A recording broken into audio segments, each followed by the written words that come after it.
il t'aimait, il te le montrait. Et du jour au lendemain, plus rien. Silence, distance. Tu te demandes ce que tu as mal fait. Tu t'interroges, tu culpabilises. Mais si je te disais que ce silence n'est pas toujours un désintérêt, que parfois, ceux qui t'aiment le plus sont justement ceux qui s'éloignent sans un mot. Dans cette vidéo, on va explorer une vérité inconfortable mais puissante. Aimer peut faire fuir. Et ce n'est pas toujours toi le problème. C'est ce que ton amour réveille chez l'autre. Prépare-toi à voir les choses autrement, à comprendre ce que personne ne t'a jamais expliqué sur les absences silencieuses. Et surtout, à retrouver ta place, avec force, clarté et dignité. L'amour n'est pas toujours un câlin. Parfois, il s'éloigne. On nous a appris que l'amour, le vrai, est constant, qu'il répond toujours présent, qu'il se manifeste dans la chaleur des messages, dans la constance des appels, dans la main tendue même quand le monde s'écroule. On nous a dit que l'amour rassure, qu'il éclaire, qu'il guérit. Mais on ne nous a jamais dit qu'il peut aussi se taire, se retirer, ignorer, et que ce silence-là, parfois, n'a rien à voir avec le rejet. Tu crois qu'il ne t'aime plus parce qu'il ne répond plus, qu'il a tourné la page parce qu'il te regarde à peine. Et tu repasses chaque mot, chaque regard, comme un enquêteur obsédé qui cherche la faille. Tu veux comprendre ce que tu as mal fait, ce que tu aurais dû dire, ce que tu n'as pas vu venir. Et si la réponse n'était pas dans ce que toi tu as fait, mais dans ce que lui ressent ou ne peut plus gérer. L'amour, surtout quand il est réel, profond, viscéral, peut faire peur. Pas la peur de l'autre, la peur de soi face à l'autre. Ce miroir qu'il te tend, cette image que tu ne voulais plus voir, ce fragment de toi-même que tu croyais avoir enterré. Ta peur de ne pas être assez, ton besoin de contrôle, ton souvenir d'abandon. Il suffit d'un regard vrai, d'un lien authentique pour que ces ombres remontent à la surface. Et quand ça arrive, certains fuient, non pas parce qu'ils ne t'aiment pas, mais parce que t'aimer les confronte à ce qu'ils n'ont pas encore soigné. Ignorer devient alors une forme de survie, une tentative maladroite mais sincère de se protéger de ce qu'ils ne savent pas gérer. Ils s'éloignent, non pour t'effacer, mais pour se retrouver. Leur inconscient prend le relais là où la conscience ne suffit plus. Ce n'est pas toi qu'ils fuient, c'est eux-mêmes, ce que tu réveilles en eux. Et c'est là la tragédie silencieuse de tant de relations sincères.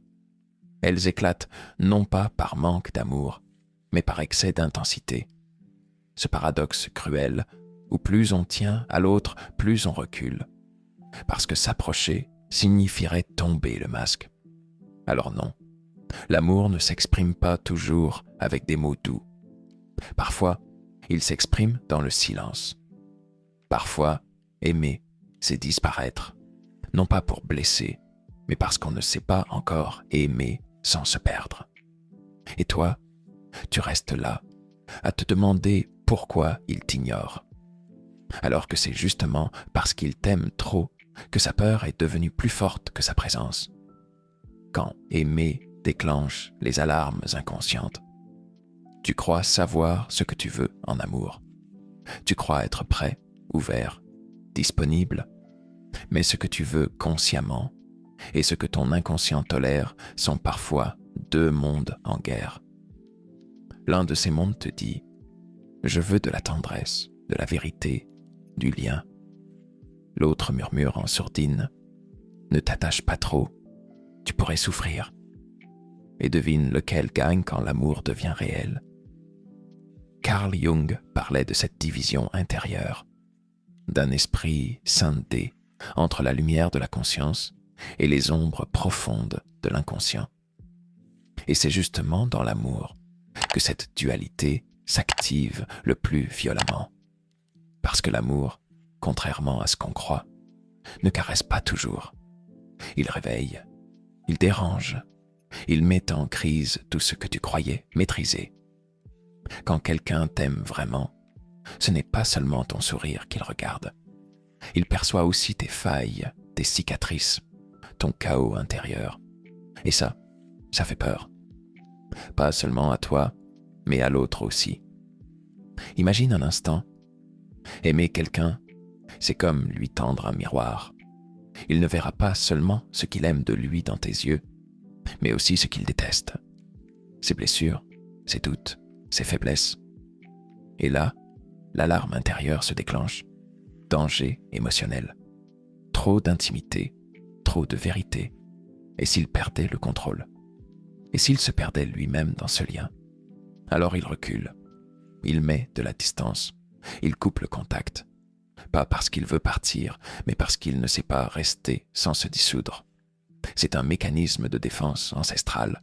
L'inconscient, ce gardien silencieux, agit sans demander la permission. Il protège, même au prix de l'amour. C'est lui qui souffle à l'oreille de cette personne. Fuis. Protège-toi. Disparais un temps. Ce n'est pas rationnel. Ce n'est pas volontaire. C'est une réaction viscérale, un réflexe de survie émotionnelle. Et ça peut se produire même chez les plus solides, les plus amoureux, les plus engagés. Car plus le lien est fort, plus il menace les murs qu'ils ont mis des années à construire. Tu peux être la meilleure chose qui lui soit arrivée. Et malgré ça, il t'ignore. Parce que t'aimer le renvoie à une partie de lui qu'il n'est pas encore prêt à regarder. Le drame, c'est que tu crois que tu n'es pas aimé, alors qu'en réalité, tu l'es peut-être plus que tu ne peux l'imaginer. Mais cet amour, au lieu de s'exprimer par des gestes, se cache derrière une fuite, une absence, un silence pesant. Et à ce moment-là, ce n'est pas de toi qu'il s'éloigne. C'est de ses propres peurs, de son passé, de ses fantômes. Quand il ne te répond plus, ce que tu ne vois pas derrière le silence, tu es là, téléphone en main. Tu relis la dernière conversation. Rien d'anormal, rien d'agressif, aucun mot plus haut que l'autre. Et pourtant, plus rien. Il ne répond plus. Tu envoies un message, 2, puis tu te retiens au 3e. Tu te dis que tu vas paraître insistante. Tu fais semblant de passer à autre chose, mais au fond, ça tourne en boucle dans ta tête. Pourquoi ce silence? Tu fouilles la mémoire comme on retourne une scène de crime. Tu cherches la faille, le mot de trop, le geste maladroit. Tu veux comprendre, parce que dans ton esprit, quelqu'un qui aime ne s'évapore pas.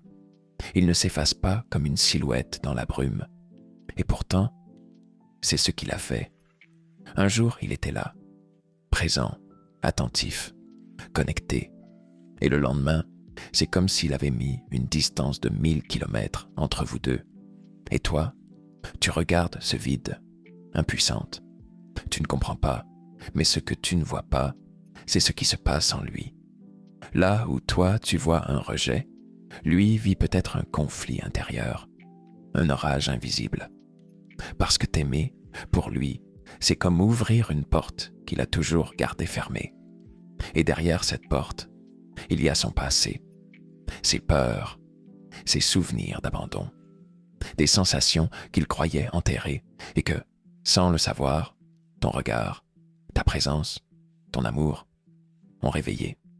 Tu n'as rien fait de mal. Au contraire, tu as touché juste, trop juste. Tu es allé là où personne n'avait osé aller, et ça l'a déstabilisé. Imagine un homme qui toute sa vie a appris à se protéger, à ne dépendre de personne, à contrôler chaque émotion. Et puis un jour, il rencontre quelqu'un, toi, qui le voit tel qu'il est. Pas seulement son apparence, son âme, ses zones d'ombre, ses tremblements. Tu crois que ça va le rassurer? Parfois non. Parfois ça le terrifie. Alors il fuit, pas de colère, pas de haine, juste un mécanisme de survie. Il ignore, il met de la distance, il devient froid. Et toi, tu crois que tu n'es plus aimé, alors qu'en vérité, Tu es la seule à l'avoir touché là où il est vrai. C'est injuste, oui, douloureuse aussi, parce qu'aimer quelqu'un qui se ferme, c'est comme frapper à une porte dont tu sais qu'elle peut s'ouvrir, mais qui reste verrouillée.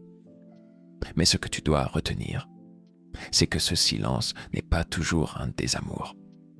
C'est parfois le bruit sourd d'une bataille intérieure, une guerre que l'autre mène contre lui-même.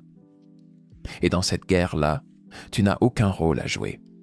Tu ne peux ni sauver ni convaincre. Tu peux juste comprendre et choisir, rester ou te préserver, ce que tu dois faire quand l'autre s'éloigne, la vérité que personne ne te dit. Quand quelqu'un que tu aimes t'ignore, la tentation est toujours la même. Courir après, réclamer des explications, supplier pour un signe. Tu te dis que tu vas le faire revenir par ta patience, ta douceur ou ta persévérance. Tu veux comprendre, réparer, sauver. Tu refuses de lâcher. Parce que pour toi, aimer, c'est tenir. Même quand l'autre lâche prise. Mais écoute bien, le silence de l'autre n'est pas ton défi à relever. C'est son processus, sa peur, son choix inconscient. Et toi, tu n'es pas là pour combler ses fuites émotionnelles. Tu n'es pas un pansement. Tu n'es pas une béquille pour âme blessée. Tu es une personne complète, digne d'être aimée dans la lumière, pas dans les recoins où l'autre se cache de lui-même. Quand il s'éloigne, la vraie force n'est pas de courir, c'est de rester immobile, présente à toi-même, lucide. Ce n'est pas du détachement froid, c'est de l'intelligence émotionnelle. Ce n'est pas de l'indifférence, c'est de la dignité. Tu ne peux pas forcer un cœur à rester s'il est en train de fuir ses propres ombres. Laisse-le partir s'il a besoin de fuir. Pas par vengeance, mais par vérité. Parce que l'amour, le vrai, ne se retient pas. Il se choisit librement, chaque jour. Et si quelqu'un ne peut pas te choisir dans ta clarté, dans ta tendresse, dans ta constance, alors il n'est pas encore prêt. Pas prêt à aimer avec maturité, pas prêt à se regarder en face. Tu dois comprendre une chose fondamentale. Ce n'est pas toi qui es trop. C'est lui qui est en lutte avec ce que tu représentes. Tu réveilles des vérités qu'il n'assume pas. Tu montres un niveau de profondeur auquel il n'a peut-être jamais eu accès. Et face à ça, certains s'effondrent, d'autres fuient. Très peu restent. Mais ceux qui restent, restent pour de vrai. Alors, quand quelqu'un t'ignore, ne transforme pas ton amour en combat. Tu n'as rien à prouver. Tu n'as pas à te rendre plus légère, plus facile, plus acceptable. Tu es déjà assez. Et celui qui ne peut pas le voir, ce n'est pas parce que tu brilles trop, mais parce qu'il est encore aveugle à sa propre lumière. S'il revient, qu'il revienne avec une conscience nouvelle.